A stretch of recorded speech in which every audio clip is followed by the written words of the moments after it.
Hello everybody, welcome to this Excel 365 tutorial on taking the top or bottom results out of a set of data and displaying them.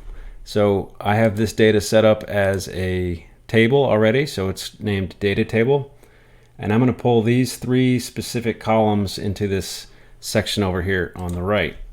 So to do that, I'm going to use the choose columns function, which is choose, C-O-L-S, and then data table. And I want country, city, 2023 population, so that's going to be column 3, 2, 4. So I'll type that in and close parenthesis. So now you can see we have those three specific columns from that data set over here on the right. And now we want to sort this. So I want to wrap this in the sort function.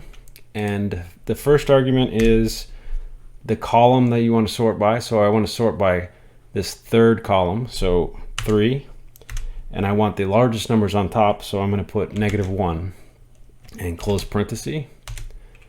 So now you can see it's sorted by population from high to low, and now we want to take only the X number of quantity. So I'm going to use the take function,